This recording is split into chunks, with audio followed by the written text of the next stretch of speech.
Germanton Hospital pioneers in world-class orthopedic cardiology and multi-specialty care. Top 3 in Hyderabad, top 10 in South India. Attapur, Hyderabad. అంటే మామూలుగా తీసుకుంటే 2009లో మీరు అంటే 2 నెలల ముందే ప్రజారాజ్యం పార్టీలోకి వచ్చి గెలిచారు. అంటే మీకు 2 నెలలు కాదు సార్, లాస్ట్ రోజు వచ్చా నేను. లాస్ట్ రోజు వచ్చి గెలిచారు. అంటే మీకు రాజకీయ భిక్ష పెట్టింది ఎవరంటారు అప్పుడు? చిరంజీవి గారు. చిరంజీవి గారు. ఓకేనా. 2014లో మీరు వచ్చే కాంగ్రెస్ పార్టీలో అది మెర్జ్ అయింది పీఆర్పీ. ఇంకా రాష్ట్ర విభజన నేపథ్యంలో కాంగ్రెస్ భూస్థాపితం మీరు బీజేపీలోకి వెళ్ళారు. అవును. అప్పుడు బీజేపీకి మద్దతు ఇచ్చింది ఎవరు? పవన్ కళ్యాణ్ గారు.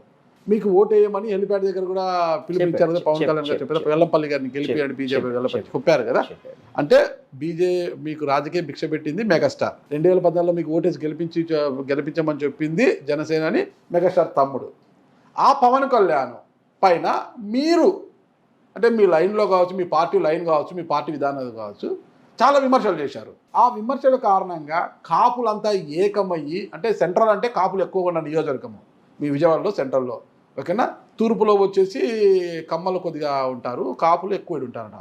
ఆ కాపులంతా ఏకమయ్యే మీ అంత చూశారు అనుకోవచ్చు కదా. ఇక్కడ సెంట్రల్ వెస్ట్ నియోజకవర్గంలో 49,000 మెజార్టీతో బీజేపీ గెలిచింది. ఓకే, మరి ఇక్కడ కాపులు ఉన్నారా?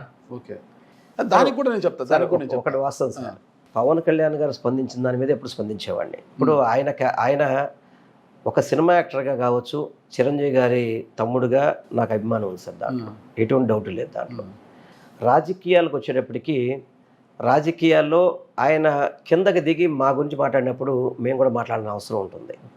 ఇప్పుడు మా స్థాయి పవన్ కళ్యాణ్ స్థాయి కాదు, ఎందుకంటే పెద్దదైంది. ఇప్పుడు చిరంజీవి మాది కాదు. నేను పవన్ కళ్యాణ్ అనే ఒక పార్టీకి నాయకుడు, ఆయన పార్టీకి నాయకుడు గోండి అధ్యక్షుడు. వెల్లంపల్లి శ్రీనివాస్ గురించి వ్యక్తిగతంగా మాట్లాడాల్సిన పని లేదు. మాట్లాడినప్పుడు మనం కూర్చుని అనుకోండి చేత కాకుండా ఆ తప్పును ఒప్పుకున్న వాళ్ళు అవుతాం. నేను ఎప్పుడూ చెప్తాను అనేక సార్లు, నేను రాజకీయంగా ఈరోజు ఎన్ని ఎగుదిగులు వచ్చినా కానీ రాజకీయాల్లో వచ్చానంటే చిరంజీవి గారి వల్ల వచ్చానని చెప్పని నేను మంత్రిగా ఉన్నప్పుడు చెప్పాను, ఎప్పుడు అదే చెప్తాను సార్. చిరంజీవి గారు అనేవాళ్ళు నాకు రాజకీయ భిక్ష పెట్టాడు, దాంట్లో ఎటువంటి ఆక్షేపణ లేదు. ఎందుకంటే ఆ రోజు నాకు ఎప్పుడు పవన్ కళ్యాణ్ గారు నేను ఎప్పుడు చూసిన పరిస్థితి లేదు. ప్రజారాజ్యం పార్టీలో నేను చూడలేదు ప్రజారాజ్యం, ఎందుకంటే నాకు ఆఖరి మినిట్లో టికెట్ ఇచ్చారు ఆయన. రేపు నామినేషన్గా ముందు రోజు టికెట్ ఇచ్చారు.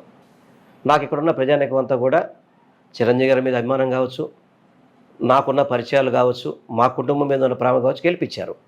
గెలిపించిన తర్వాత చివరి క్షణం వరకు కూడా నేను చిరంజీవి గారితో పాటు జర్నీ చేశాను. చిరంజీవి గారితో పాటే ఉన్నాను. ఆయన కష్టాలు ఉన్నప్పుడు ఉన్నాను, ఆయన మంచిగా ఉన్నప్పుడు ఉన్నాను నేను ఆయనతో పాటు. కానీ 2014 ఎన్నికలప్పుడు కాంగ్రెస్ పార్టీ అనేది ఆంధ్ర రాష్ట్రంలో తుడిచిపెట్టుకుపోయింది పూర్తిగా. దాన్ని నమ్ముకుంటే మనందరం కూడా ఇబ్బంది పడే పరిస్థితి ఎవరైనా కానీ. అటువంటిప్పుడు వేరే పార్టీ వైపు చూడాల్సిన అవసరం ఉంది. చూసినప్పుడు నేను బీజేపీ పార్టీలో జాయిన్ అయ్యాను. అదేవిధంగా జనసేన అప్పుడు పోటీలో లేదు. అదేవిధంగా చంద్రబాబు నాయుడు దగ్గరికి నేను వెళ్ళే అవకాశం లేదు. బీజేపీలో జాయిన్ అయ్యాను. ఎందుకు అవకాశం లేదంటే నేను ఆల్మోస్ట్ పీఆర్పీ నుంచి కాంగ్రెస్ పార్టీలోకి వచ్చాం. అప్పటి వరకు ముందు రోజు వరకు ఆయనతో వాదన పెట్టుకున్న వ్యక్తులు మనం. ఎందుకులేని బీజేపీ టికెట్ తీసుకున్నాం. టికెట్ తీసుకున్న తర్వాత బీజేపీ పెద్దల కోరిక మేరకు ఆఖరి రోజు, ఇంకా ఆఖరి 2 రోజులు ఉండగా ప్రచారం, పవన్ కళ్యాణ్ గారు గుడివాడ మన కైక్లూరు పర్యటనకి వస్తున్నారు, మీరు కూడా కలిస్తే బాగుంటుందని చెప్తే నేను అప్పుడు అదే హెలికాప్టర్లో నన్ను విజయవాడ నుంచి హెలికాప్టర్ తీసుకెళ్లారు వాళ్ళు. తెలుసు, ఇక్కడి నుంచి హెలికాప్టర్ తీసుకెళ్ళి పవన్ కళ్యాణ్ గారు కలిపారు. ఆయన ఒక వీడియో తీశారు. అంతవరకే నాకు పరిచయం ఆయనతో. అంతకు ముందు కలవలేదు ఆయనతో, ఆ తర్వాత కలిసిన పరిస్థితి లేదు. ఆయన అయితే నాకు వీడియోలో గెలిపించమని చెప్పించారు. దురదృష్టవశాత్తు నేను అప్పుడు ఓడిపోవడం కూడా జరిగింది. స్వల్ప తేడా ఓడిపోయాను. ఓడిపోయిన తర్వాత ఇక్కడ భారతీయ జనతా పార్టీలో నేను కొనసాగుతున్నప్పుడు ఎప్పుడైతే Jaleel ఖాన్ని Telugu Desam party YCP party ఎమ్మెల్యేకి గెలిచిన వ్యక్తిని చంద్రబాబు నాయుడు జాయిన్ చేసుకున్నప్పుడు నేను ఇక్కడ ఇప్పుడు అదే తెలుగుదేశం పార్టీలో ఓడిపోయిన చోట వైసీపీ పార్టీ తీసుకున్నప్పుడు ఆయన వాళ్ళని కూర్చోబెట్టి సీట్లు అతను జాయిన్ చేసుకున్నాడు కదా. మరి భారతీయ జనతా పార్టీకి ఎందుకు న్యాయం చేయలేదు ఆయన? మిగతా తెలుగుదేశం ఓడిపోయిన చోట వైసీపీ పార్టీ వాళ్ళని తీసుకున్నప్పుడు వాళ్ళని సమన్వయం చేశాడు, వాళ్ళతో మాట్లాడాడు, తీసుకున్నాడు. మరి భారతీయ జనతా పార్టీ ఇప్పుడు ఇక్కడి నుంచి వైసీపీ తీసుకున్నప్పుడు భారతీయ జనతా పార్టీకి చెప్పక్కర్లేదా? మా నాయకత్వం అడిగితే చెప్పలేదన్నారు. మీరు అడగక్కలేదని అడిగాను నేను. మా నాయకత్వం సరిగ్గా స్పందించలేదు అప్పట్లో. అది కరెక్ట్ అయిన పద్ధతి కాదు అని చెప్పని దాదాపు ఇంకా 2.5 ఏళ్ళు పైన ఉండగానే నేను భారతీయ జనతా పార్టీని వీడి వైసీపీలో చేరాను కానీ పోరాటాలు చేస్తున్నాను అన్నాను. అనేక కేసులు పెట్టారు నాకు తెలుగుదేశం పార్టీ వాళ్ళు. అనేక కేసులు పెట్టారు నా మీద, అన్ని కొట్టేశారు. సరే, ఇప్పుడు మీరు మళ్ళీ సెంట్రల్కి పంపించి ఇక్కడ మైనార్టీకి ఇవ్వాలనుకున్నారు. వెస్ట్ నియోజకవర్గంలో మైనారిటీ ఓట్లు ఎక్కువగా ఉన్నాయనేది అందరికీ తెలిసిన విషయమే. మరి ఇంత మైనారిటీ ఓట్లు ఎక్కువ ఉన్న బీజేపీ అభ్యర్థి సుజనా చౌదరి గారు ఎలా గెలిచారు? అదే అర్థం కాని మ్యాటర్. ఇప్పుడు ఆధారాలు ఏమో మా ముఖ్యమంత్రి గారు చెప్తున్నారే, అదేమో అని చెప్పి అనుకోవాలి. బయట ఒక ప్రచారం అయితే జరుగుతోంది మీ ఇక్కడ సర్కిల్లో అయితే విజయవాడ పశ్చిమ నియోజకవర్గంలో వెల్లంపల్లి శ్రీనివాసరావు మంచి పట్టు ఉంటుంది, భవిష్యత్తులో కూడా తన పట్టును కోల్పోకోకుండా ఉండాలి, సెంట్రల్ నుంచి పోటీ చేసిన వెస్ట్ నియోజకవర్గంలో తన పట్టును కోల్పోకోకుండా ఉండాలి అంటే వైసీపీ అభ్యర్థి అక్కడ ఓడిపోవాలి. అందుకు ఆయన పరోక్షంగా తెర వెనక సుజనా చౌదరి గారికి సహకరించారు, అందువల్ల సుజనా చౌదరి గారికి విజయం కూడా సులువైంది అని అంటున్నారు. ఆ విమర్శలకు మీ సమాధానం? సార్ నేను ఒకటే చెప్తాను సార్, ఏ రోజైతే నాకు జనవరి 2వ తారీఖున అనౌన్స్ చేశారో ఆ రోజు నుంచి నా గెలుపు కోసం నేను కష్టపడ్డా తప్ప ఇక్కడ వేరే వ్యక్తి గెలవాలి, వేరే వ్యక్తి ఓడిపోవాలి అని చెప్పి దుర్మార్గంగా ఆలోచించే వ్యక్తిని అయితే కాదు.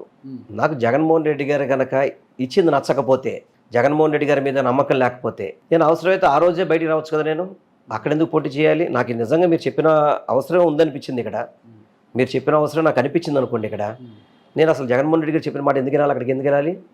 ఇక్కడే విభేదించచ్చుగా. నేను విభేదించలేదు. నేనేమి ఇప్పుడు లీడర్ నమ్మాను, లీడర్ నా కోసం న్యాయం చేస్తాడు అనుకున్నాను, నేను నమ్మకం మీద అక్కడికి వెళ్ళాను అంతే తప్ప ఇక్కడ ఇతను ఓడిపోవాలని ఒక్క క్షణం కూడా ఆలోచించలేదు. చెప్పలేదా సార్ నాకు ఇక్కడ పక్షం అయితే బాగుంటుంది, నేను గెలవగలుగుతాను, సెంట్రల్లో నా కొత్త నియోజకవర్గం, నేను గెలవలేను ఏమి చెప్పలేదా మీరు ఆయనకు? చెప్పాను. చెప్తే కాదు, కొన్ని సమీకరణల ప్రకారం ఇక్కడ మైనార్టీకి ఇవ్వాల్సి వస్తుంది, నువ్వు సెంట్రల్లో నువ్వు కూడా గెలుస్తావు, నాది బాధ్యత అంటే నేను చెప్పిన కొత్త నియోజకవర్గం సార్, అది నాకు పరిచయాలు చాలా తక్కువ ఉన్నాయి, అందుకే మళ్ళీ సామాజిక సమీకరణలో కూడా కొంచెం ఇబ్బంది అయితే పరిస్థితి ఉందని కూడా చెప్పా ఆయనకి. లేదు నువ్వు గెలుస్తావు, నువ్వు సర్వే చేసావు, మేము గెలుస్తావు, నువ్వు నా మాట నమ్ము వెళ్ళు అన్నప్పుడు లీడర్ నమ్మి వెళ్ళాను అంతే. నేను అక్కడికి లీడర్ నమ్మి వెళ్ళాను, నేను కష్టమైతే పడ్డాను, ఇంకా గెలుపు ఓటములు మన చేతుల్లో లేని పరిస్థితులు. అదే కనుక నేను వెస్ట్ నియోజకవర్గంలో ఓడిపోయి ఉంటే కనుక నా తప్పు అయ్యేది అది, ఎందుకంటే నా పాలన మీద కానీ పరిపాలన మీద అయ్యేది. అది కొత్త నియోజకవర్గం, నేను కొత్తగా వెళ్ళాను, నా కష్టం నేను పడ్డాను, కానీ దేవుడు నాకు సహకరించలేదు. జిల్లా అధ్యక్ష బాధ్యతల నుంచి మీరు తప్పించి సామాన్య ఉదయభాను గారికి ఇవ్వాలనేది కూడా ఒక ప్రచారం జరుగుతుంది. మంచి సార్. ఇప్పుడు సార్ ఒకటి నేను చెప్పాక ప్రస్తుతానికి కొద్ది రోజులు రాజకీయాలకి, ఎందుకంటే 15 ఏళ్ళు చేసి అలసిపోయి ఉన్న ఇబ్బంది లేదు. మా జగన్మోహన్ రెడ్డి గారు ఏ నిర్ణయం తీసుకుంటే ఆ నిర్ణయం మంచిదని అని భావిస్తాను నేను. 2009లో ప్రజారాజ్యం, 14లో బీజేపీ, 19లో వైసీపీ, 24లో మళ్ళీ వైసీపీ, 29 నుంచి కూడా వైసీపీనే ఏమన్నా మళ్ళీ 100%. దానికి ఏం డౌట్ ఎందుకుంటారు మనకి? సుమన్ టీవీలో మీ పర్సనల్ అండ్ బిజినెస్ ప్రమోషన్స్ కోసం కింది నెంబర్కి కాంటాక్ట్ చేయండి.